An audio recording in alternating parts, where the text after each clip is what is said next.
Hello दोस्तों, स्वागत है आप सभी का अपने YouTube चैनल द ग्रीनएज एकेडमी पे। और आज मैं लेकर के आया हूँ वेक्टर एनालिसिस। ठीक है, क्लास 11th का चैप्टर नंबर 3 वेक्टर एनालिसिस, जो कि हम इस वीडियो में पढ़ने जा रहे हैं। और इस वीडियो में हम ये देखेंगे कि आखिर में ये वेक्टर एनालिसिस या वेक्टर हमें क्यों पढ़ना पड़ा और कितना इंपॉर्टेंट है, किस तरीके से इसका न्यूमेरिकल सॉल्व करेंगे। ठीक है, तो देखते हैं इसमें कि किस तरीके से सॉल्व करेंगे, क्या होता है और ये वेक्टर होता क्या है। जनरली अगर देखा जाए तो ये मैथमेटिक्स है। मैथमेटिक्स के हेल्प से, मतलब एक मैथमेटिक्स टूल्स है जिसके हेल्प से हम फिजिक्स में जो क्वांटिटी होती हैं, ऐसी क्वांटिटी जो वेक्टर होती हैं, उनको हम सॉल्व करेंगे with the help of vector analysis. Okay, तो अब हम बात करते हैं फिजिकल क्वांटिटी की। ठीक है, फिजिकल क्वांटिटी का मतलब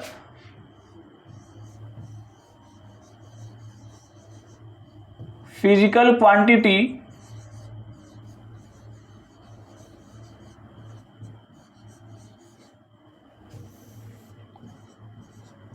that quantity which can be measure known as physical quantity. जिस क्वांटिटी को हम मेजर कर सकते हैं उसे हम क्या बोलेंगे, फिजिकल क्वांटिटी कहेंगे। ठीक है, फिजिकल क्वांटिटी को हिंदी में हम भौतिक राशियां कहते हैं। क्या बोलेंगे? तो हिंदी मीडियम वाले आप इससे वीडियो को देखते देखते आप बीच बीच में हम इनका हिंदी वर्ड यूज कर लेंगे, जिससे कि आप इससे क्या कर सकते हैं, आप बिल्कुल आप अपनी इजी लैंग्वेज में, अपने लैंग्वेज में समझ सकते हैं।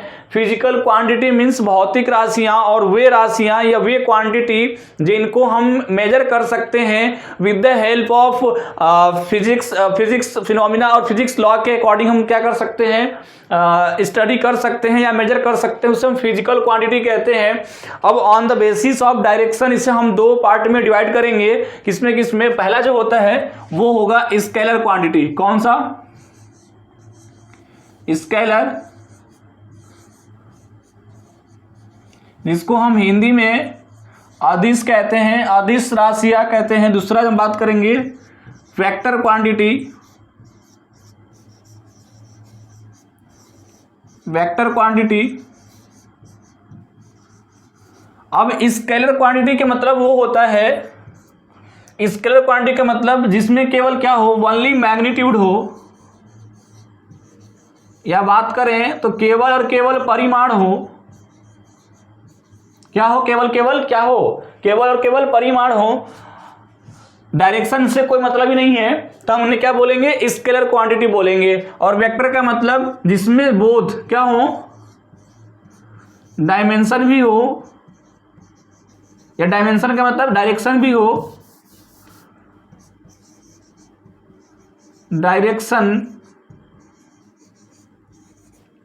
एंड मैग्नीट्यूड दोनों हो, तो उन्हें हम क्या बोलते हैं, वेक्टर क्वांटिटी कहते हैं। ठीक है, अब स्केलर क्वांटिटी को हमने काफी जो मतलब जानते हैं किस तरीके से ऐड करेंगे, उसमें बिल्कुल अरिथमेटिक लॉ लगा करके सॉल्व करते हैं। लेकिन अब हमारे पास आया वेक्टर क्वांटिटी, और वेक्टर क्वांटिटी का मतलब जिसमें डायरेक्शन भी हो और क्या हो, मैग्नीट्यूड हो, जिसको हम सिंपल वे में नहीं ऐड कर सकते, उन्हें क्या कहते हैं, उन्हें हम कहेंगे वेक्टर क्वांटिटी। जैसे मान लो अगर मैं कहता हूं कि आप चाहे ऐसे चलो, ऐसे चलो, ऐसे चलो, कोई मतलब नहीं, अगर डिस्टेंस पूछा जाए तो आप सबको ऐड करना होगा, है ना।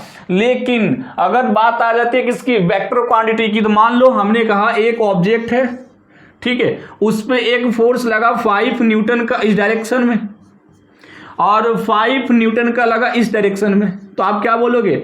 अब आपसे पूछा जाए net force on this body, आप क्या बोलोगे? 5 न्यूटन और 5 न्यूटन, तो 10 न्यूटन होना चाहिए। लेकिन ऐसा नहीं है, कितना लगा फोर्स इस पे? 0 न्यूटन। क्यों? क्योंकि यहां पे हम एडिशन को सिंपल तरीके से ऐड नहीं कर सकते, और इस एडिशन को हम कहते हैं वेक्टर एडिशन। तो इसलिए हमें वेक्टर एनालिसिस में डायरेक्शन का बहुत बड़ा रोल होने वाला है। तो इसीलिए हम स्केलर क्वांटिटी के अलावा हम क्या पढ़ते हैं, वेक्टर क्वांटिटी पढ़ते हैं। ठीक है, तो वेक्टर क्वांटिटी में हमें डायरेक्शन का हेल्प लेना है, और डायरेक्शन भी रहेगा इसमें, और मैग्नीट्यूड भी रहेगा, तब जाकर के अब इनको कैसे सॉल्व करेंगे, इनके लिए ही इसमें आज के वीडियो में रूल या रेगुलेशन इसको मतलब हमें स्टडी करना है। ठीक है,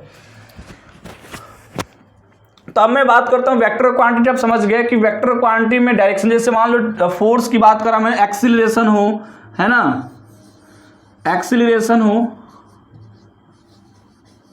या डिस्प्लेसमेंट हो, डिस्प्लेसमेंट ले सकते हैं पहले,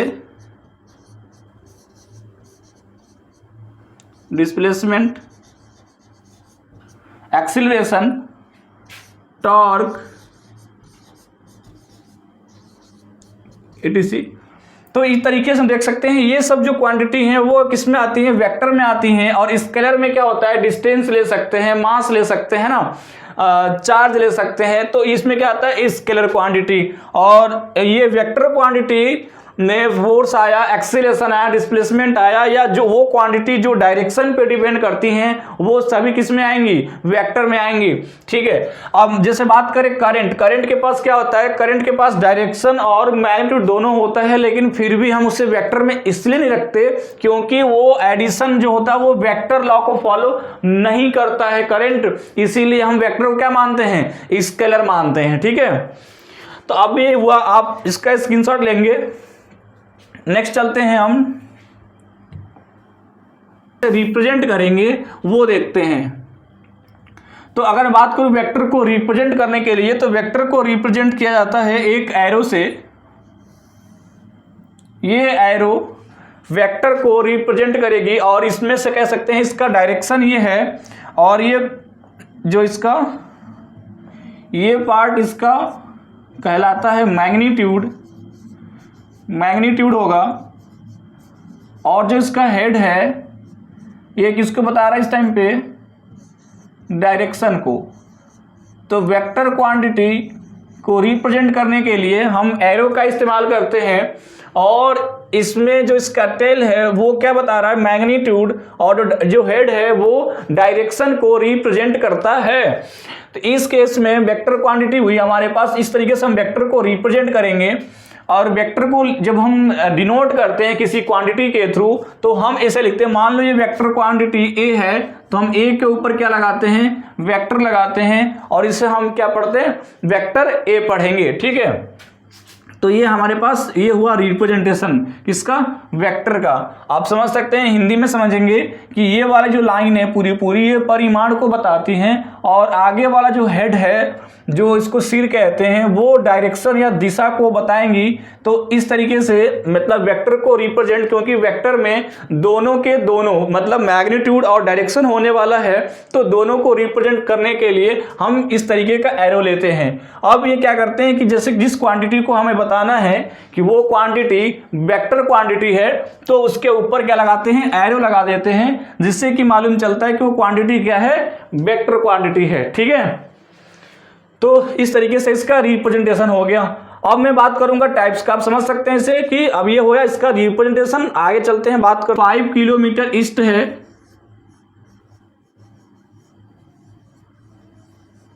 ठीक है। तो हम क्या करेंगे, एक एरो ड्रॉ करेंगे और इसको लिखेंगे 5 किलोमीटर, और ये लाइन किसको, ईस्ट को बता रही है। अगर वेस्ट होता तो वही 5 किलोमीटर लेते हैं नॉर्थ,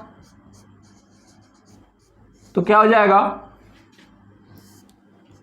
ये हमारे पास हुआ 5 kilometre north.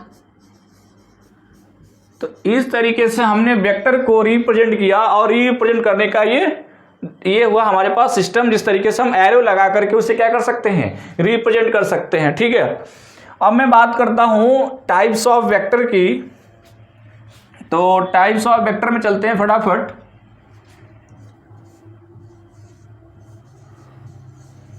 Types of vector,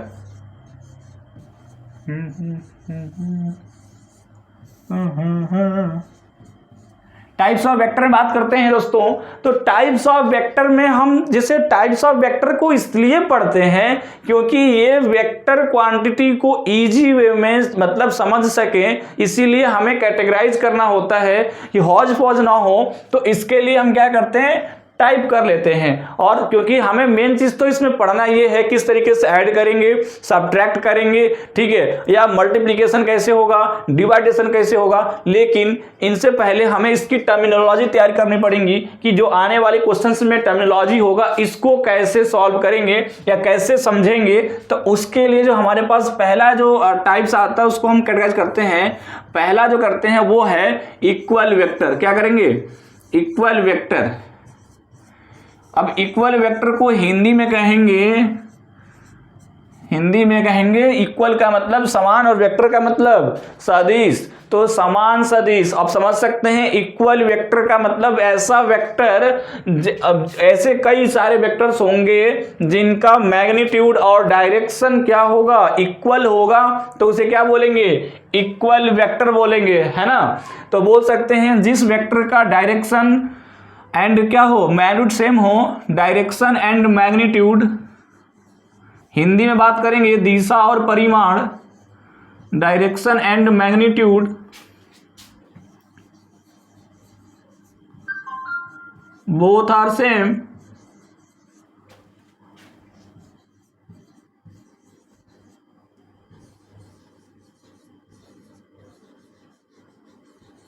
तो क्या बोलेंगे? इसे इक्वल वेक्टर बोलेंगे, ठीक है। जैसे मान लो फिर एक और एग्जांपल ले लेते हैं। हमने बोला ये वेक्टर ए है और ये वेक्टर ए और ये वेक्टर बी। आप देख सकते हैं दोनों का मैं बात करूं मैग्नीट्यूड की तो दोनों बराबर हैं। तो अगर ये ए और बी, वेक्टर ए और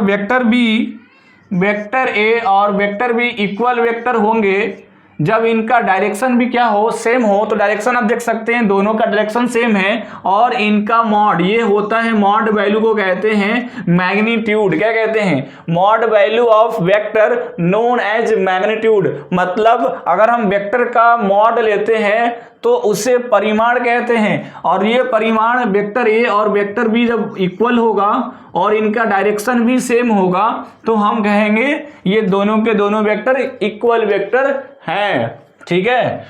सेकंड की बात करते हैं। समझ में आ रहा है कि नहीं आ रहा है ना? तो ठीक है, इक्वल वेक्टर। अब मैं बात करता हूं पैरेलल वेक्टर की। पैरेलल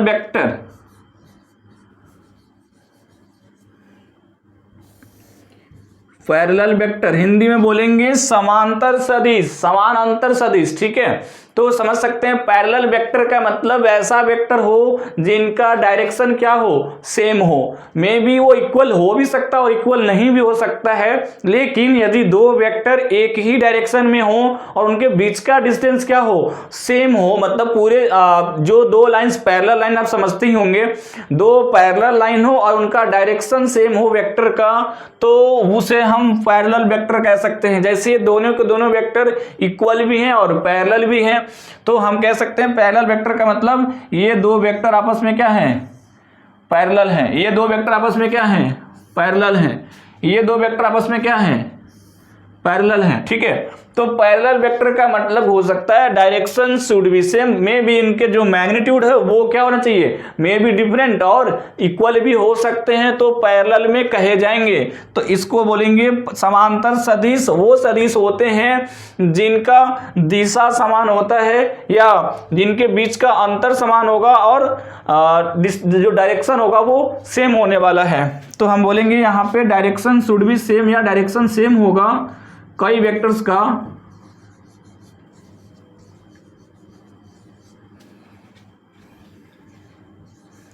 टू और मोर वेक्टर, दो या दो से अधिक सदिश का डायरेक्शन सेम हो और इनके बीच का जो डिस्टेंस हो वो क्या हो, इक्वल है, तो हम उसे क्या बोलेंगे, पैरेलल वेक्टर बोलेंगे, ठीक है। ये हमारा दूसरा वेक्टर हुआ।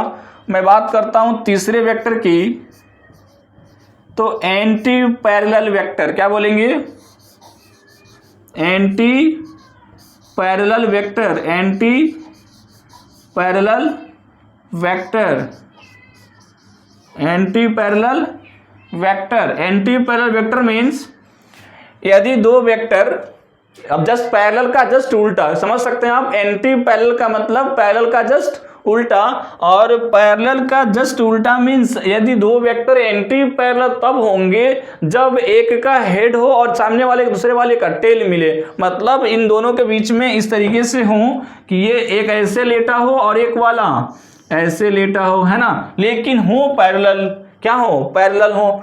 अगर मैं बात करूं पैरेलल वेक्टर की तो आप यहां पे याद रख सकते हैं कि पैरेलल वेक्टर में जो एंगल बिटवीन टू वेक्टर होगा वो कितना होगा, 0 डिग्री होगा, किसमें, पैरेलल में। ये याद इसलिए रखना है आपको कि जब न्यूमेरिकल सॉल्व करेंगे तो दो पैरेलल वेक्टर आएगा और पैरेलल वेक्टर के बीच में एंगल हमेशा 0 लेना है आपको, ठीक है। और एंटी पैरेलल वेक्टर की बात करें तो एंटी पैरेलल वेक्टर का मतलब जस्ट पैरेलल का उल्टा, मतलब दो वेक्टर तभी एंटी पैरेलल कहलाएंगे जब उनका डायरेक्शन क्या हो, अपोजिट हो। तो हम बोलेंगे यदि दो वेक्टर क्या हो, अपोजिट डायरेक्शन में हो, अपोजिट डायरेक्शन मतलब विपरीत दिशा में हो, टू और मोर वेक्टर, टू और मोर वेक्टर, उन्हें हम क्या बोलेंगे, एंटी पैरेलल वेक्टर बोलेंगे। अब इसमें आप क्या कहेंगे, इन दो, अगर यहाँ पे जो थीटा होगा angle between to anti parallel vector, वो आप क्या लेंगे, 180 डिग्री, क्या लेना है आपको, 180 डिग्री, ठीक है। तो इस तरीके से आप तीन वेक्टर देखिए टाइप्स ऑफ वेक्टर में, अभी आगे हम फर्दर इसको डिवाइड करेंगे। तो तीन vector, parallel, anti parallel and equal vector, ठीक है। नेक्स्ट बात करते हैं हम, आप इसे क्या करेंगे, स्क्रीनशॉट लेंगे इसका। तो नेक्स्ट, अब समतलीय वेक्टर किसे बोलेंगे या कोप्लेनर किसे बोलेंगे, तो ऐसे वेक्टर जिनको हम एक ही प्लेन में रखते हैं या एक ही प्लेन में रिप्रेजेंट होते हैं या एक ही प्लेन में क्या होते हैं, स्थित होते हैं, उन्हें हम कोप्लेनर वेक्टर बोलेंगे, ठीक है। किसमें, lies in one plane, one plane,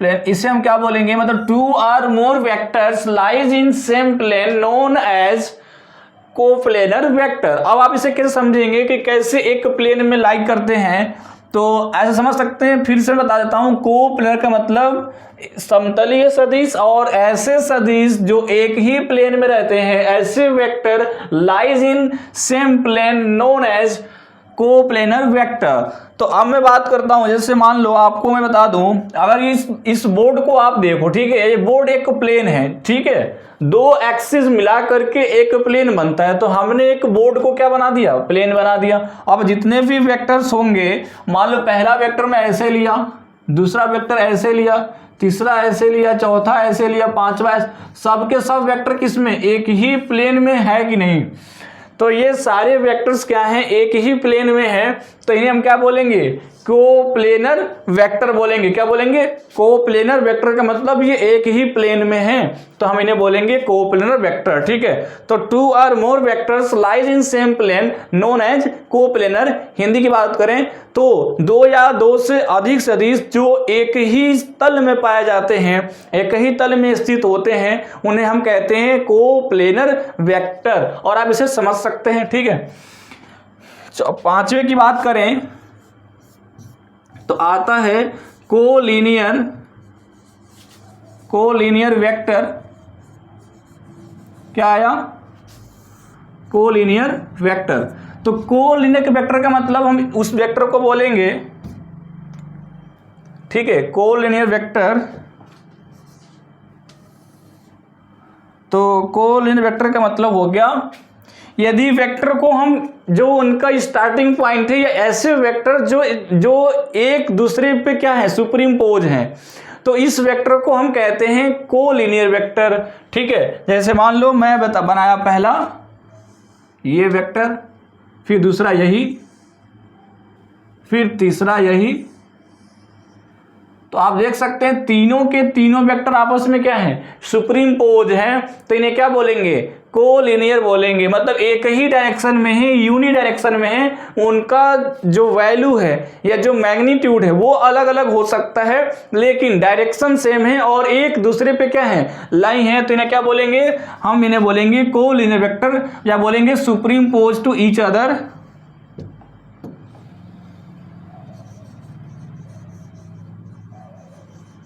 supreme pose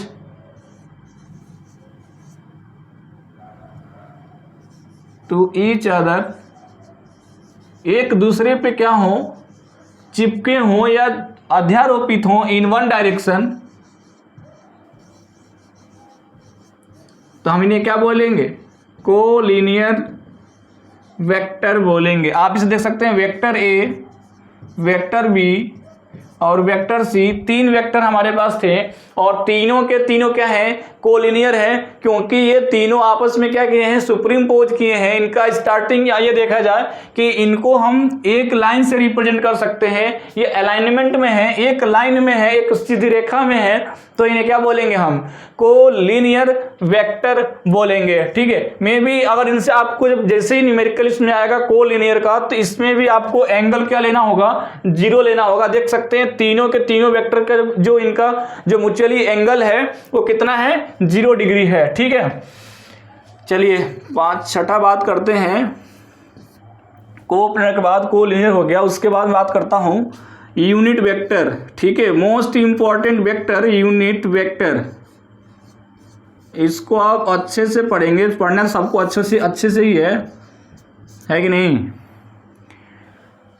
ठीक है, तो यूनिट वेक्टर को क्या बोलेंगे, यूनिट वेक्टर का मतलब ऐसा वेक्टर जिनका मैग्नीट्यूड हो 1 हो, यूनिटी हो, उसे क्या बोलेंगे, यूनिट वेक्टर बोलेंगे।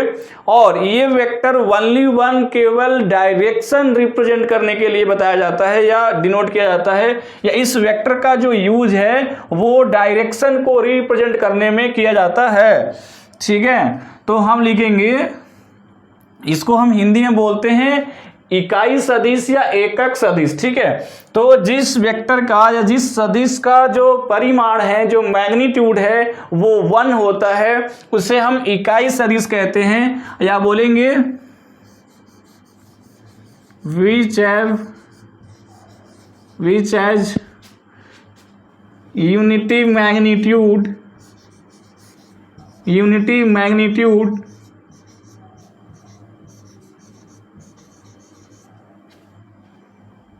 known as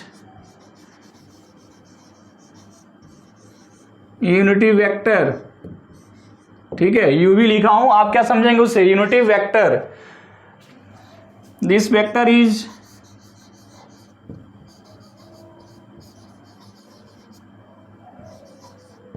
used for denote the direction of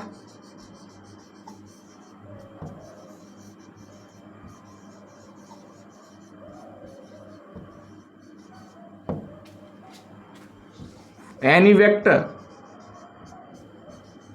If you want to denote the direction of any vector, then you have to use unit vector, and the value of unit vector is 1, but only this vector is useful for representing direction of any vector। ठीक है, तो किसी भी vector का direction को represent करने के लिए आप यूनिट वेक्टर का यूज करेंगे। अब इसको जो रिप्रेजेंट किया जाता है, इसको कैप से, किससे, कैप या हैट से यूज किया जाता है। अब ये कैप या हैट क्या होता है इसको बताता हूं। अगर मान लो कोई वेक्टर है ए, कोई वेक्टर ए है, इसका आपका बताना है यूनिट वेक्टर, तो आपको लिखना होगा ए कैप। क्या लिखना होगा, ए कैप। क्या पढ़ेंगे, ए कैप। और ये क्या होता है, A cap equals to vector A divide by mod vector A. Mod तो आप समझ ही रहे हैं, क्या बताया था पहले अभी कि जो न्यूमेरिकल वैल्यू या जो इसका परिमाण है या जो मैग्नीट्यूड है, उससे यदि वेक्टर को डिवाइड कर देते हैं तो क्या निकल के आता है, यूनिट वेक्टर। आप इसको इस तरीके से समझें, जैसे मान लो मैं बोला कि 5 किलोमीटर ईस्ट, 5 किलोमीटर ईस्ट का यूनिट वेक्टर बताओ, तो अभी मैं आपको बताया कि ऐसा वेक्टर जिनका मैग्नीट्यूड क्या हो, 1 हो, जिनका परिमाण 1 हो और केवल डायरेक्शन को बताए, उस वेक्टर को हम बोलते हैं यूनिट वेक्टर। अब 5 किलोमीटर ईस्ट कोई एक वेक्टर है ए, अब इसका आपका यूनिट वेक्टर बताना है, मतलब डायरेक्शन बताना है, और उसको जो डायरेक्शन बताएगा उसे हम क्या बोलेंगे, ए कैप। यदि आप 5 किलोमीटर ईस्ट वाले में से, ठीक है, तो ये तो पूरा वेक्टर हुआ, क्योंकि इसमें क्या है, मैग्नीट्यूड है, डायरेक्शन है, तो क्या बोलेंगे, वेक्टर बोलेंगे। और मॉड वैल्यू का मतलब होता है केवल और केवल मैग्नीट्यूड से। ठीक है, तो हम 5 किलोमीटर से डिवाइड कर दिए तो क्या आया, ईस्ट आया कि नहीं आया, तो ये आया ईस्ट, और ए कैप यही हुआ जो डायरेक्शन को बता रहा है। तो इस तरीके से यूनिट वेक्टर को आप समझेंगे या समझ सकते हैं, ये यूनिट वेक्टर है, केवल और केवल किसी वेक्टर का डायरेक्शन को रिप्रेजेंट करने के लिए यूज होता है। ठीक है, बाकी आगे से पढ़ेंगे आई कैप, जे कैप, के कैप में जस्ट इसको कहते हैं ऑर्थोगोनल यूनिट वेक्टर। अभी हम बात करें यूनिट वेक्टर कहीं भी आएगा तो उसका जो मैग्नीट्यूड, परिमाण जो होगा वो 1 होगा, और उसका जो पर्पज होगा वो किसी वेक्टर के डायरेक्शन को बताने के लिए होगा। ठीक है, जैसे आप अपने जैसे फिजिक्स अगर बात करें तो अपने लाइफ में आप डायरेक्शन को यूज करने के लिए east, west, north, south use करते हैं, लेकिन यहाँ पे क्या होगा कि अगर मान लो कि मैं इस वेक्टर का डायरेक्शन बताना चाहूँ और ये वेक्टर P है, तो हम बोल देंगे इसको P कैप, मतलब P कैप क्या है, P के डायरेक्शन को बता रहा है। ठीक है, तो P कैप ओनली 1 क्या बताएगा, डायरेक्शन को बताएगा, और उसे फाइंड आउट करने का जो वे है वो वेक्टर में, वेक्टर से उसके मॉड वेक्टर से क्या कर दो, डिवाइड कर दो, क्या आ जाएगा, यूनिट वेक्टर। ठीक है, चलो, तो ये हुआ हमारे पास 6, और आगे बात करते हैं, इसको फर्दर डिवाइड करते हैं नेक्स्ट। अभी तो आप इसका स्क्रीनशॉट ले लेंगे। ठीक है,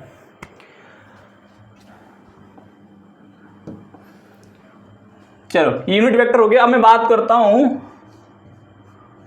ऑर्थोगोनल यूनिट वेक्टर।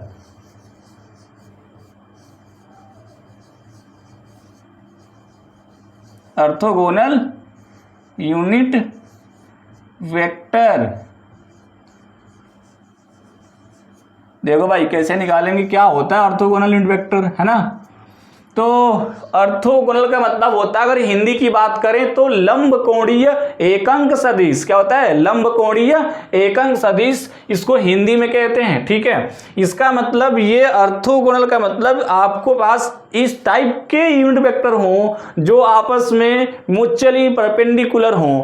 ठीक है, तो उसे हम कहते हैं ऑर्थोगोनल यूनिट वेक्टर। और इनको जो हम फिजिक्स में जो इसका एग्जिस्टेंस है वो यहाँ पे इस तरीके से है कि मान लो मैंने एक लिया एक्स एक्सिस, क्या लिया, x axis, y axis and z axis. Z axis real में यहाँ पे नहीं है, जेड एक्सिस यहाँ पे है, लेकिन मैं इसे रिप्रेजेंट नहीं कर पा रहा हूँ, तो क्या कर दिया, इसे ये ड्रॉ कर दिया। लेकिन ये समझ जाना है कि ये जो जेड एक्सिस है इसमें से दो एक्सिस के अलावा तीसरा एक्सिस ऐसा होगा जो कहाँ होगा, बाहर होगा। ठीक है, तो मान लो मैं इसे बोला एक्स, क्या बोला भाई, इससे एक्स। ठीक है, किसी को आप एक्स बोल सकते हो, किसी को आप वाई कह सकते हो, और किसी को आप जेड कह सकते हो। ठीक है, तो जनरली क्या होता है कि अगर मैं आगे पढ़ूंगा, आगे हम लोग पढ़ेंगे क्रॉस प्रोडक्ट से हम क्या करते हैं, दो वेक्टर का क्रॉस निकालेंगे तो तीसरा वेक्टर निकल के आता है।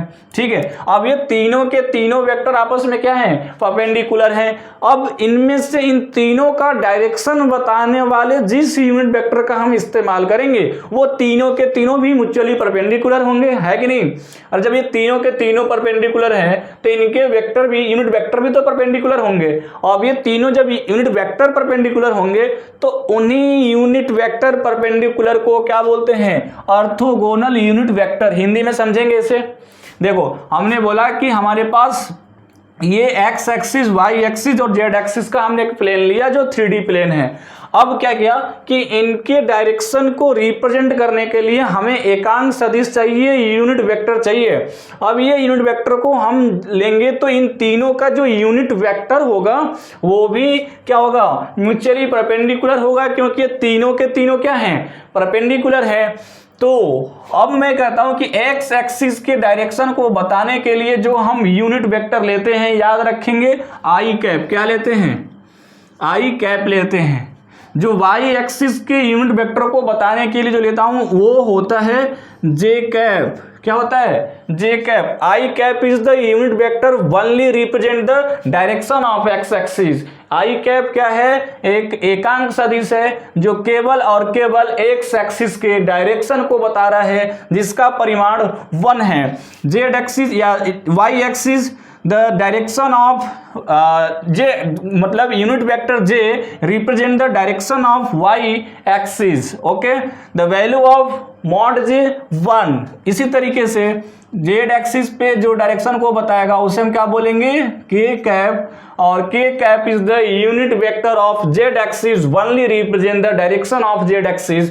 तो हम समझ सकते हैं जेड एक्सिस के डायरेक्शन को बताने के लिए हमने के कैप लिया। इसका मतलब mod vector i equals to mod vector j equals to mod vector k cap is equals to 1। याद रखेंगे इन तीनों का जो परिमाण होता है, जो मैग्नीट्यूड होता है वो 1 होगा, लेकिन आई कैप ओनली डायरेक्शन बताएगा एक्स एक्सिस का, वाई एक्सिस का जे कैप और जेड एक्सिस का के कैप। और ये तीनों के तीनों वेक्टर यूनिट वेक्टर क्या हैं?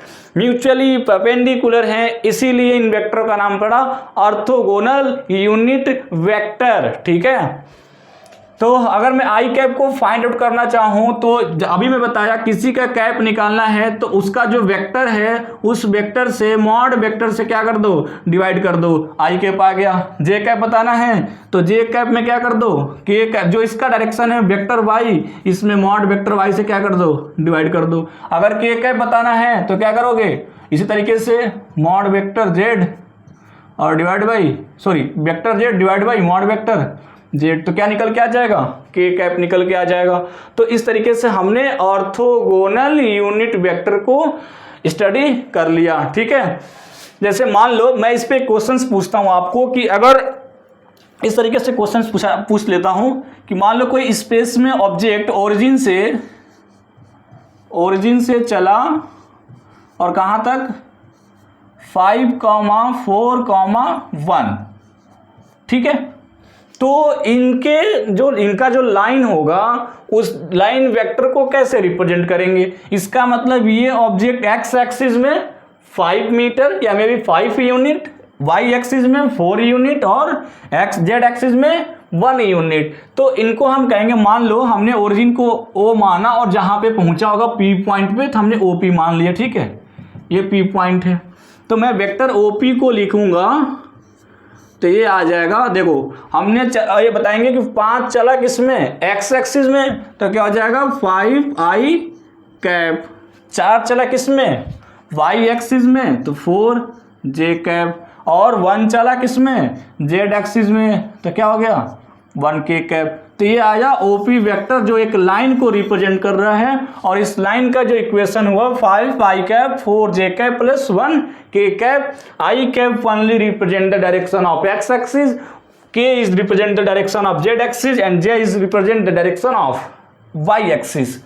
तो इस तरीके से आपको रिप्रेजेंट करना है। ठीक है, और ये जो आई कैप जे कैप और के कैप होते हैं इनको हम ऑर्थोगोनल यूनिट वेक्टर कहते हैं। ठीक है, ठीक है, तो आगे बढ़ते हैं। नेक्स्ट हम पढ़ेंगे जो 2 वेक्टर होते हैं, एक होता है पोलर और एक होगा एक्सियल। ठीक है, तो नेक्स्ट जो वेक्टर पढ़ने जा रहे हैं ये है पोलर वेक्टर। तो इसको आप स्क्रीनशॉट लेंगे और समझेंगे। ठीक है, तो मैं बात करता हूं पोलर वेक्टर की। Polar vector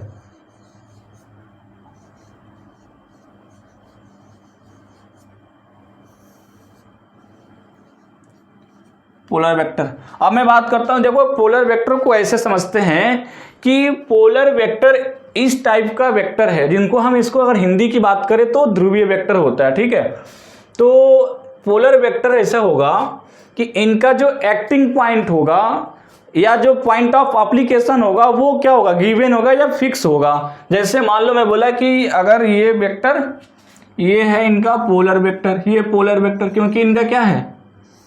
starting point given है, तो क्या बोलेंगे इन्हें? पोलर वेक्टर बोलेंगे। ठीक है, वेक्टर मतलब क्या हो? जिनका स्टार्टिंग पॉइंट हो, these have starting point, these have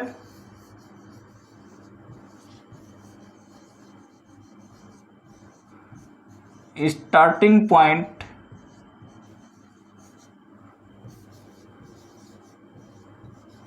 और पॉइंट ऑफ एप्लीकेशन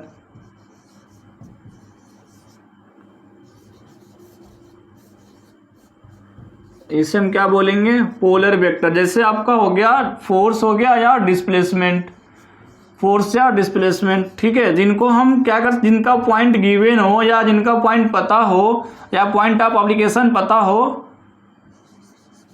तो उन्हें हम क्या कहेंगे? पोलर वेक्टर कहेंगे, फोर्स और डिस्प्लेसमेंट। अब जब बात आती है किसी, इसका एक और वेक्टर जो होता है एक्सियल वेक्टर, क्या कहते हैं इसे? Axial vector. ये एक सूडो वेक्टर है। क्या है? It is a pseudo vector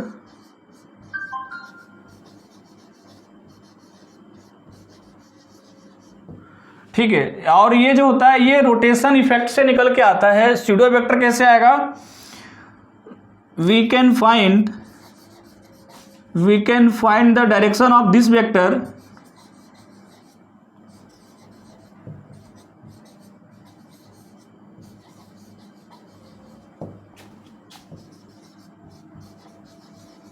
with the help of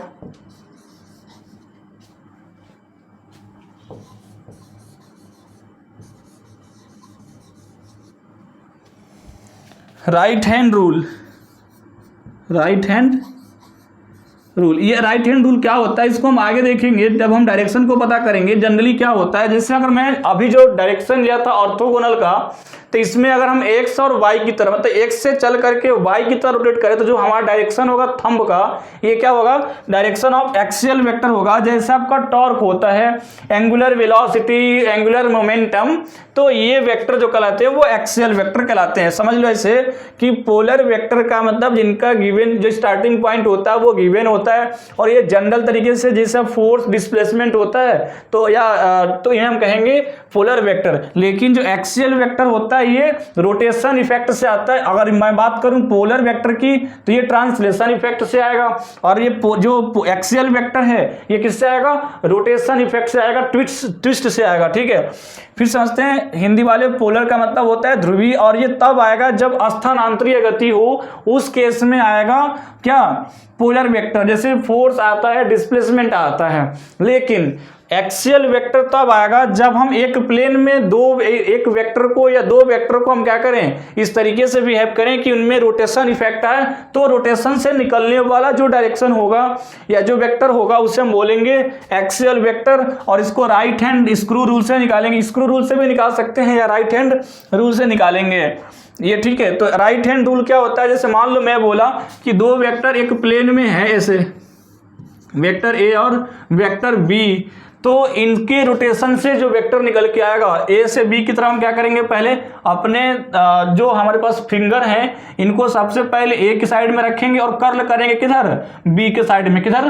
B के साइड में। हमने लोवेस्ट एंगल से कर्ल करना है, तो जो थंब का डायरेक्शन होगा वो क्या होगा? डायरेक्शन ये होगा एक्सियल वेक्टर का डायरेक्शन, ये बाहर आएगा। ठीक है, ये आएगा बाहर। ठीक है, तो ये एक्सियल वेक्टर का डायरेक्शन हुआ। एक्सियल वेक्टर फाइंड करने के लिए हम राइट हैंड रूल लगाते हैं। इसका एग्जांपल था टॉर्क, एंगुलर मोमेंटम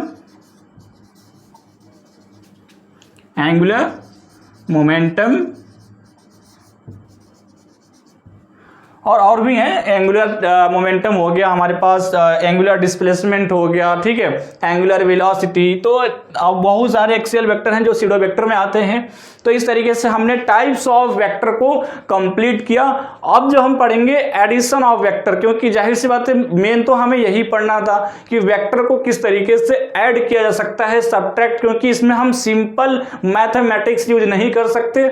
इनमें सॉल्व करने के लिए हमें वेक्टर सम करना पड़ता है, और ये वेक्टर सम किस किस टाइप के होते हैं, तो हम यहाँ पे वेक्टर सम 3 टाइप के पढ़ने वाले हैं। एक होगा ट्रायंगल लॉ, दूसरा होगा पॉलीगन मेथड और तीसरा होगा पैरेललोग्राम मेथड। ठीक है, तो 3 टाइप के मेथड हम यहाँ पे पढ़ेंगे एडिशन में।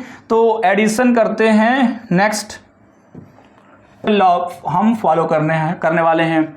अब ट्रायंगल लॉ हम फॉलो करेंगे एडिशन ऑफ वेक्टर में। ठीक है, तो अगर मैं बात करूं कि जैसे 2-3 वेक्टर किसी एक पॉइंट पे अप्लाई हो रहे हों, तो जो उनका जो रिजल्टेंट होगा वो किधर होगा उसको हम फाइंड आउट करते हैं, तो उसे कहते हैं एडिशन ऑफ वेक्टर। या वेक्टर का कई वेक्टर्स एक जगह पे लग रहे हों तो उन्हें हम उनका जो रिजल्टेंट निकालेंगे तो उसे हम बोलेंगे एडिशन ऑफ वेक्टर। जैसे मान लो इस जो पहला, जैसे मान लो कहने का मतलब यही है कि इस ऑब्जेक्ट पे 3 फोर्स लग रहे हैं, एक ये और एक ये। तो ये जो ऑब्जेक्ट होगा वो किधर जाएगा, है ना, जाहिर सी बात है कहीं ना कहीं तो जाएगा। अगर इक्वल नहीं होते हैं फोर्स तो, क्योंकि यदि इक्वल होते हैं तो मे भी शायद वो कैंसिल आउट हो जाएंगे, लेकिन अगर ये इक्वल नहीं हुए तो ये ऑब्जेक्ट कहीं ना कहीं जाएगा और किधर जाएगा, और जिधर जाएगा वही होता है एडिशन ऑफ वेक्टर्स, और इसको कहते हैं रिजल्टेंट ऑफ वेक्टर। ठीक है, तो रिजल्टेंट निकालने के लिए हम एडिशन करते हैं, और इस एडिशन में जो पहला लॉ आता है उसे हम कहते हैं ट्रायंगल लॉ। क्या कहेंगे, ट्रायंगल लॉ कहेंगे। और ट्रायंगल लॉ क्या कहता है, सबको पता है ट्रायंगल में 3 एंगल और 3 साइड होते हैं ना। तो हमने ये माना कि मान लो हमारे पास ट्रायंगल के 2 साइड, ठीक है, 2 साइड, ठीक है, एडजेसेंट 2 साइड हमारे पास हैं ट्रायंगल के। किसके, ट्रायंगल के। हम इनको तीनों बना लेंगे यहाँ पे। तो इस टाइम पे ऐसे मान लो हमारे पास हम 2 वेक्टर को इस तरीके से लेते हैं, ये हमने 2 वेक्टर को इस तरीके से लिया। ठीक है, सेम ऑर्डर में हमने ये माना कि 2 वेक्टर, ये पॉइंट O है, क्या ये O है, और यहाँ पे A है और यहाँ पे B है। ठीक है, तो 2 वेक्टर हैं यहाँ पे, एक OA और एक AB, 2 वेक्टर हैं, और इसका नाम देता हूँ वेक्टर A और वेक्टर B। यदि हम किसी ट्रायंगल के 2 एडजेसेंट साइड को वेक्टर से रिप्रेजेंट कर दें, वो भी सेम ऑर्डर में, किसमें, या 2 वेक्टर किसी ट्रायंगल के 2 साइड को एडजेसेंट साइड को सेम ऑर्डर में रिप्रेजेंट कर रहे हैं, तो जो इनका एडिशन होगा, जो इनका रिजल्टेंट होगा, वो उसी ट्रायंगल के रिमेन साइड, जो तीसरी साइड है, उसी के अपोजिट ऑर्डर में, मतलब ये सेम ऑर्डर में तो दूसरा वाला अपोजिट ऑर्डर में। देखो ये ऐसे सेम हुआ ना, तो अगर मैं इस तरीके से एरो लगाता तो वो सेम ऑर्डर हो जाता, लेकिन ये क्या हुआ, अपोजिट ऑर्डर में हुआ। तो जो तीसरा होगा वो क्या हो जाएगा, इसका रिजल्टेंट हो जाएगा। मतलब मैं बात करूं vector A plus vector B का, vector A plus vector B वो क्या होने वाला है, वो होने वाला है OB, और OB क्या है, इनका एडिशन, रिजल्टेंट वेक्टर है। ठीक है, तो ध्यान देना कि अगर मैं ट्रायंगल में क्या करें, if 2 vector represent 2 sides, 2 adjacent sides of triangle in same order, then resultant of this 2 vector is remain third side in opposite order. इसको इस तरीके से समझेंगे कि यदि ट्रायंगल के 2 एडजेसेंट साइड को सेम ऑर्डर में 2 वेक्टर को रिप्रेजेंट कर रहे हैं, तो जो तीसरा साइड होगा वही वेक्टर का रिजल्टेंट होगा, लेकिन जब डायरेक्शन की बात आएगी तो वो डायरेक्शन अपोजिट ऑर्डर में लेना होगा। ठीक है, तो ये आया हमारे पास ट्रायंगल लॉ। इस तरीके से अगर मान लो कि ये ट्रायंगल में दोनों के दोनों आपस में अगर देखा जाए, अगर इन्हें 90 डिग्री हैं, तो हम vector OB, mod vector OB को पता कर सकते हैं। कैसे, PGT, पाइथागोरस थ्योरम से, है ना। मॉड वेक्टर OB कैसे पता करेंगे, तो ये OB is the hypotenuse of this vector, है ना, सो दिस ट्रायंगल। तो OB को निकालने के लिए अंडर रूट OA का स्क्वायर प्लस AB का स्क्वायर, तो आ जाएगा, ये हमारे पास आया, ये vector mod vector A, OA का वैल्यू जो है मॉड वेक्टर A है, तो मॉड वेक्टर A का स्क्वायर, और ये मॉड वेक्टर B का स्क्वायर। तो जनरली जब ये केस जब 90 डिग्री पे हो तो हम इसको इजीली तरीके से रिजल्टेंट निकाल सकते हैं। ये आया रिजल्टेंट वेक्टर का मैग्नीट्यूड। और डायरेक्शन की बात करें तो ये इनके बीच का डायरेक्शन है, किससे, वेक्टर ए से मैं मानता हूं इसे थीटा। कितना मानता हूं, थीटा। तो इस केस में थीटा कितना आया, तो tan थीटा लेंगे, tan theta is equals to A by, tan theta is equals to perpendicular B by A. आया कि नहीं आया, तो जो b बाई ए आया तो इसमें से थीटा जब निकालेंगे तो थीटा कितना आ जाएगा, tan inverse b by vector mod vector b by A. ठीक है, तो ये जो थीटा है ये डायरेक्शन, क्योंकि यहाँ पे जो हम डायरेक्शन बताने वाले हैं वो डायरेक्शन ये है कि जब डायरेक्शन जो होगा वो आपका वेक्टर ए से इतने डिग्री पे, इतने रेडियन पे डायरेक्शन है इसका। तो अब डायरेक्शन को डीलिंग करने वाले किससे, थीटा से। तो जो रिजल्टेंट का जो डायरेक्शन है वो ए वेक्टर ए से थीटा डिग्री है, जिसका value tan inverse mod vector b by mod vector a है। ठीक है, तो ये तो दूसरा मेथड हम इस्तेमाल करने वाले हैं या जो यूज करने वाले हैं वो है फेमस एडिशन ऑफ वेक्टर, इसको कहते हैं पैरेललोग्राम। ठीक है, तो पैरेललोग्राम यदि आप जानते हैं तो ट्रायंगल लॉ का यूज करने की जरूरत ही नहीं है, आप पैरेललोग्राम के हेल्प से पूरा क्वेश्चंस को सॉल्व कर सकते हैं। ठीक है, तो अब मैं जो पढ़ूंगा वो है पैरेललोग्राम मेथड। तो इससे आप स्क्रीनशॉट लेकर के सॉल्व करेंगे, इससे भी सॉल्व कर सकते हैं। अगर मैं बात करूं 90 डिग्री पे तो बिल्कुल इजी वे में ट्रायंगल लॉ सॉल्व हो जाएगा। और डायरेक्शन की बात करें तो डायरेक्शन आप ध्यान देंगे, यदि दो वेक्टर को आपने रिप्रेजेंट किया है सेम ऑर्डर में तो जो इनका रिजल्टेंट होगा वो अपोजिट ऑर्डर में होगा। ठीक है, तो ये हुआ इनका ट्रायंगल लॉ। अब नेक्स्ट पढ़ेंगे हम पैरेललोग्राम।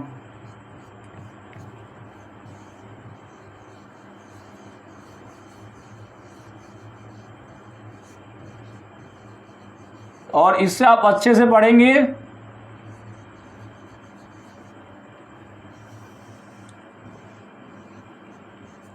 अब देखो ये क्या कहता है पैरेललोग्राम लॉ, इसको मैं बिल्कुल धीरे धीरे स्टेप वाइज मतलब डिफाइन कर रहा हूं कि इसका मतलब कि पैरेललोग्राम में 4 साइड होंगी, तो 4 साइड होती ही हैं। तो यदि मैं बात करूं कि यदि दो vector back to back parallelogram के दो एडजेसेंट साइड से रिप्रेजेंट हों तो जो इनका रिजल्टेंट होगा वो इनके डायगोनल को किससे इनके अपोजिट साइड के डायगोनल पे होगा। मैं बात करूं पैरेललोग्राम लॉ की, मैं बात करता हूं किसका, पैरेललोग्राम लॉ की। तो इसमें क्या होगा, if two vector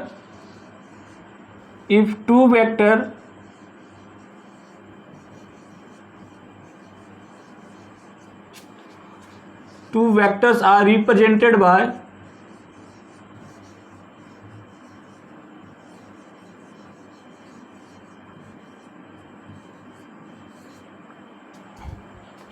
two adjacent sides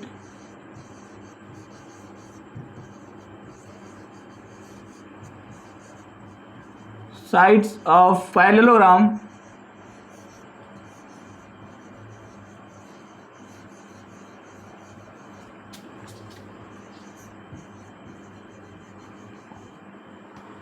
then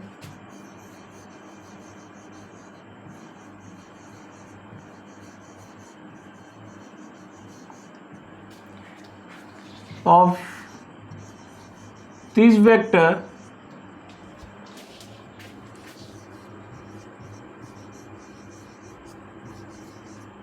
diagonal of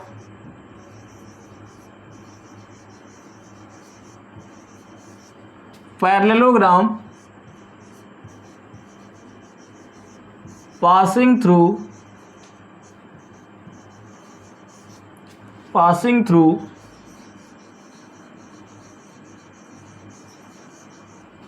intersection of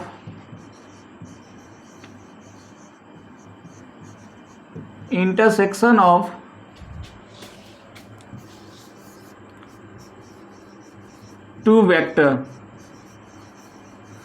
कहने का मतलब ये है कि यदि मैं दो वेक्टर को रिप्रेजेंट कर दूं पैरेललोग्राम के दो एडजेसेंट साइड से तो जो इनका रिजल्टेंट होगा वो उस पैरेललोग्राम के डायगोनल होगा, और वो डायगोनल जो उस लाइन से वहां से पास करेगा जहां पे दोनों के दोनों वेक्टर क्या किए हैं, इंटरसेक्ट किए हैं। तो जैसे मान लो मैं पैरेललोग्राम बनाता हूं, ये रहा हमारे पास एक वेक्टर जो एक साइड को रिप्रेजेंट किया, दूसरा ये, तो ये पैरेललोग्राम में ड्रॉ करूंगा। फिर नेक्स्ट मैं डायरेक्शन और कलर चेंज करता हूं, तो ये हुआ हमारे पास पैरेललोग्राम।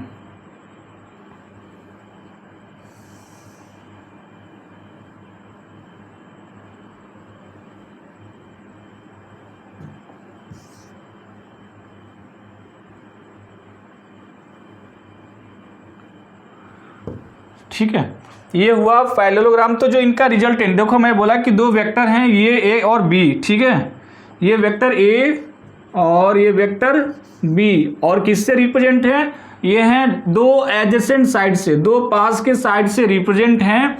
तो जो इनका डायगोनल होगा वही रिजल्टेंट होगा, लेकिन वो डायगोनल जो इनके इंटरसेक्शन पॉइंट से क्या करता हो, जो इनके इंटरसेक्शन पॉइंट से जाता हो उसे क्या बोलेंगे, रिजल्टेंट बोलेंगे। तो रिजल्टेंट जो होगा वो यहाँ से जाएगा और ये इनका होगा ये रिजल्टेंट। ठीक है, तो इससे हम बोलेंगे वेक्टर आर मतलब रिजल्टेंट वेक्टर, और ये होगा vector a plus vector b. तो इस लॉ को फिर से समझते हैं हिंदी में, हिंदी मीडियम वाला देखेंगे कि यदि हम दो सदिश को किसी पैरेललोग्राम पे वेक्टर ए और वेक्टर बी को किसी दो इनके दो क्रमागत साइड से, ठीक है, मतलब एडजेसेंट साइड से रिप्रेजेंट करेंगे, तो इनसे तो इनका जो परिणामी होगा या जो रिजल्टेंट होगा वो डायगोनल होगा इस पैरेललोग्राम का, और वो डायगोनल वो विकर्ण जो इन दोनों वेक्टर के इंटरसेक्शन पॉइंट से होकर के जाता हो। तो ये दो वेक्टर का जो इंटरसेक्शन पॉइंट ये है, मैं नाम दूं इसका तो ए बी सी डी, ठीक है, तो इसका जो नाम ये ए से जो ए है जो पॉइंट है वो इंटरसेक्शन पॉइंट है, तो ये डायगोनल जो होगा वही क्या होगा, इनका रिजल्टेंट होगा। अब मैं इस डायगोनल के अगर मैं निकाल दूं क्या, अगर डायगोनल का लेंथ निकाल दूं तो हमें रिजल्टेंट आर का क्या निकल जाएगा, मैग्नीट्यूड निकल जाएगा, परिमाण निकल जाएगा। दूसरा अगर मैं बात करूं कि अगर डायरेक्शन की बात करें तो डायरेक्शन हम दो तरीके से बताएंगे। एक तो बताएंगे कि जो परिणामी है जो रिजल्टेंट है वो हमारे पास वेक्टर ए से किस डायरेक्शन में है, तो इसको हम बोलेंगे मान लो बीटा, क्या बोलते हैं, बीटा, हमने दे दिया बीटा। ठीक है, यदि और ये जो एंगल है दो वेक्टर के बीच में जो एंगल है उसे हम ले रहे हैं थीटा, क्या ले रहे हैं, theta. Theta is the angle between to vector and beta is the angle between A vector and resultant vector. फिर समझना थीटा क्या है, दो वेक्टर के बीच का एंगल है, जैसे ये दोनों ए और बी थे उनके बीच का एंगल थीटा है, और बीटा है परिणामी का, ठीक है, जो बीटा है जो हम वेक्टर ए से रिप्रेजेंट किए हैं कि वेक्टर ए और रिजल्टेंट के बीच में जो एंगल होगा उसे हम बीटा मानेंगे, और ये इनका हुआ रिजल्टेंट का डायरेक्शन, क्योंकि रिजल्टेंट इज आल्सो वेक्टर, तो वेक्टर का हमें परिमाण मतलब मैग्नीट्यूड और डायरेक्शन भी बताना होगा। तो बीटा इसका डायरेक्शन हुआ और लेंथ इसका मैग्नीट्यूड। तो सबसे पहले मैं लेंथ की बात करिए, हमारे पास हो गया पैरेललोग्राम लॉ। अब इसे हम प्रूव करेंगे कि आखिर में इसका जो लेंथ होगा वो कैसे निकालेंगे। तो मैं एक बात करूं, अभी देखा जाए तो ये अगर इस मतलब इस ट्रेंगल को ए बी सी ट्रेंगल को मैं राइट एंगल ट्रेंगल बना दूं तो हम इसे इजी सॉल्व कर सकते हैं। जैसे वेक्टर ए है तो ये वेक्टर बी, तो जस्ट ये पैरेलल वेक्टर है, ये भी जो वेक्टर बी ही होगा, क्योंकि क्या है इसका जो अगर देखा जाए तो ये बिल्कुल क्या है, पैरेलल हैं और इक्वल हैं, तो ये क्या हो जाएगा वेक्टर बी। अगर मैं इस लाइन को एक्सटेंड करूं तो यदि ये थीटा है, ये थीटा है, तो ये भी क्या होगा, थीटा ही होगा। अब मैं ऊपर वाली लाइन से मैं परपेंडिकुलर लाइन ड्रॉ करूं यहां से,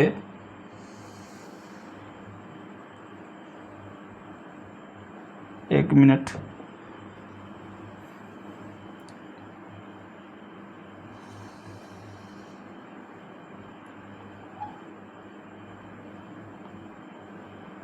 हमने एक परपेंडिकुलर लाइन ड्रॉ किया, ठीक है, हमने क्या किया, एक परपेंडिकुलर लाइन ड्रॉ किया, ये वाला लाइन, ठीक है।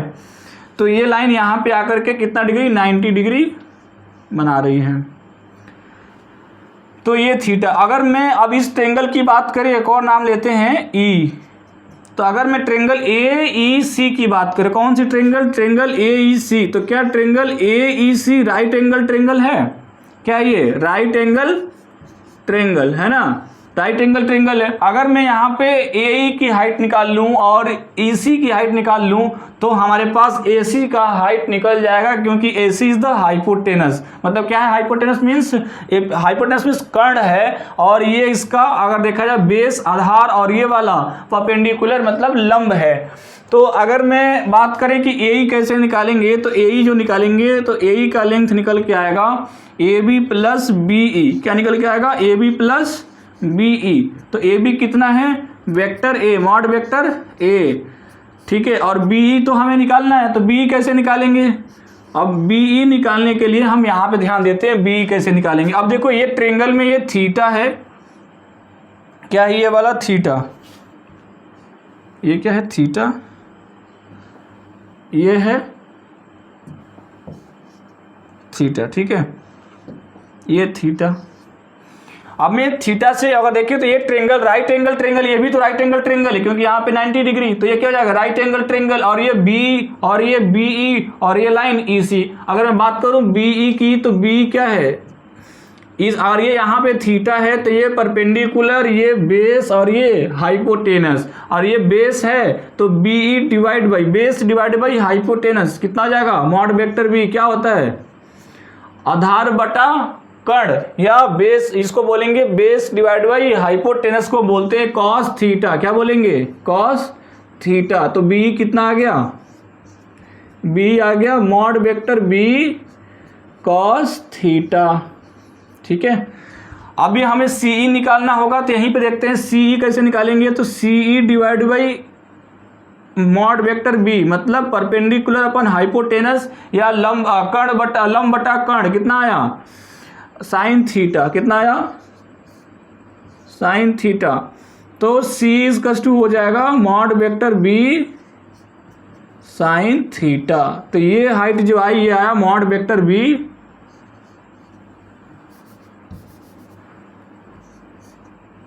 Mod vector B sine theta, और ये जो साइड छोटी सी आई ये आई बी कॉस थीटा, ठीक है।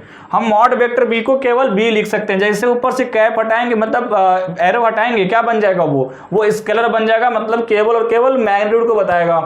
तो इस तरीके से हम निकाल सकते हैं मैग्नीट्यूड, ठीक है। तो अब मैं बात करूं वेक्टर ए। अब देखो ए ही निकल के आ गया, वेक्टर ए प्लस बी की जगह पे B sine b cos theta.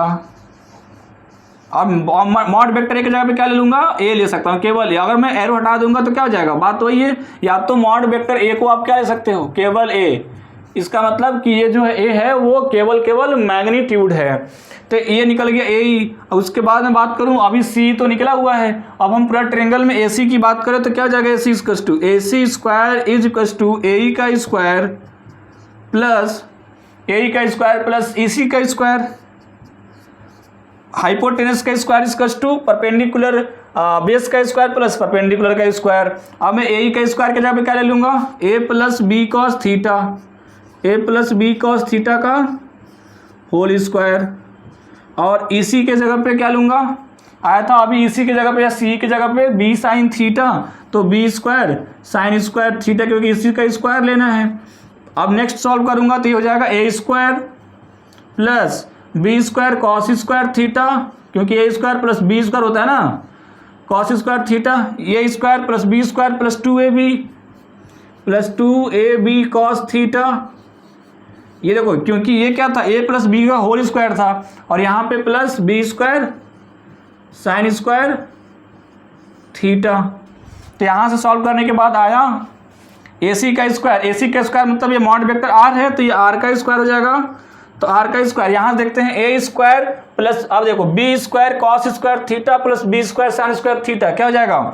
B square cos square theta plus B square sine square theta. जैसे ही बी स्क्वायर कॉमन करेंगे cos square theta plus sine square theta क्या होता है 1 होता है, तो क्या हो जाएगा बी स्क्वायर। तो ये दोनों मिलकर क्या बनने वाले हैं, केवल बी स्क्वायर। ये दोनों मिल करके केवल बनेंगे बी स्क्वायर, क्योंकि cos square theta plus sine square theta 1 हो जाएगा। तो ये हो गया A square plus B square plus 2ab cos theta. तो r बराबर आ जाएगा, अब रूट ले लेंगे तो r बराबर under root A square plus B square plus 2ab cos theta. आया कि नहीं आया? तो रिजल्टेंट का जो वैल्यू आया, अब हम थीटा चाहे कुछ भी गिवन हो हम क्या कर सकते हैं, फाइंड आउट कर सकते हैं with the help of this formula r equals to a square plus B square plus 2ab cos theta, where theta is the angle between two vectors. ठीक है, तो ये तो आ गया रिजल्टेंट। अब क्या निकालना होगा, हमें निकालना होगा कि इसका जो रिजल्टेंट का डायरेक्शन होगा वो क्या होगा। तो आप देखो न्यूमेरिकल हम करेंगे इस पे पूरा, जब हम न्यूमेरिकल करेंगे तब जाकर के हमारा कॉन्सेप्ट क्लियर होगा कि किस तरीके से हम ये सॉल्व कर सकते हैं। तो यदि आपने लिख लिया हो तो फिर इसको हम चेक करते हैं कि कैसे निकालेंगे इसका डायरेक्शन। तो आगे डायरेक्शन की बात करते हैं। डायरेक्शन निकालते हैं इसका।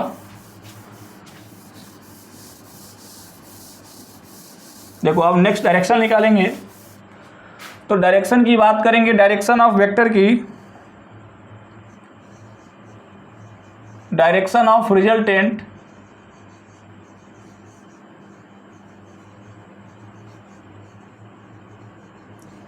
डायरेक्शन ऑफ रिजल्टेंट वो कैसे निकालेंगे। तो आप देखो डायरेक्शन का मतलब ये बीटा है और इस बीटा को फाइंड आउट करना है।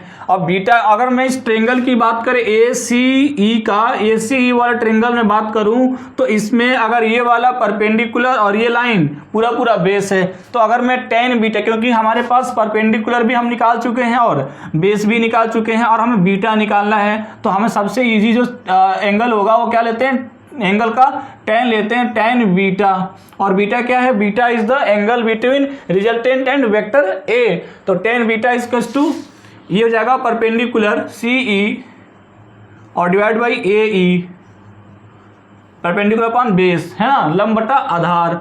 और CE क्या हो जाएगा, CE की जगह पे हम लेंगे B साइन थीटा और डिवाइड बाई AE की जगह पे क्या लेंगे, AE की जगह पे देखो A plus b cos theta, यहाँ से यहाँ तक हाइट लेनी है हमें, तो यहाँ से यहाँ तक A और यहाँ से यहाँ तक B कॉस थीटा, तो A plus b cos theta है ना।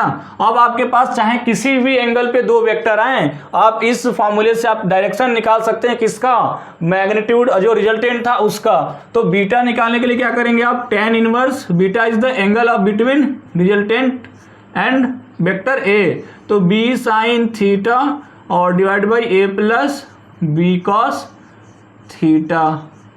अगर आपको ये वाला एंगल निकालना होगा B से, तो क्या कर सकते हैं, यहाँ पे अल्फा मान लो, अल्फा निकालने के tan इनवर्स क्या हो जाएगा, बस B के जगह पे A रख दो और A के जगह पे B रख दो, क्या निकल के आ जाएगा, अल्फा निकल के आ जाएगा, मतलब angle between resultant and vector B निकल के आ जाएगा।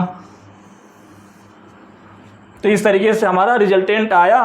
ठीक है, इस पे हम एक न्यूमेरिकल देख लेंगे कैसे सॉल्व करेंगे।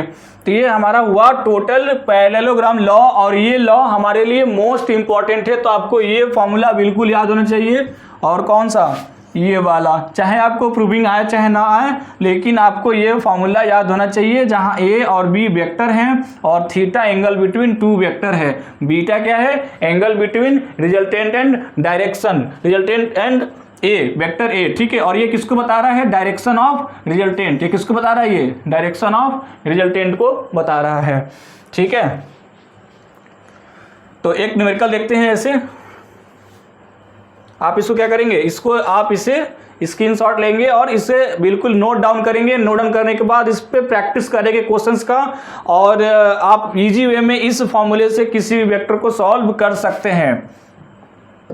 चलिए, तो मैं बात करता हूँ, एक मान लो मैं न्यूमेरिकल लिया कि दो वेक्टर हैं, एक है 3 और एक है 4, 3 न्यूटन का और 4 न्यूटन के दो फोर्स हैं और एक दूसरे से 37 डिग्री पे लग रहे हैं। कितने पे, 37 डिग्री पे, ठीक है। तो इन दोनों के बीच में 37 डिग्री है। तो आपको बताना है कि इनका जो रिजल्टेंट होगा वो क्या होगा और उसका डायरेक्शन क्या होगा।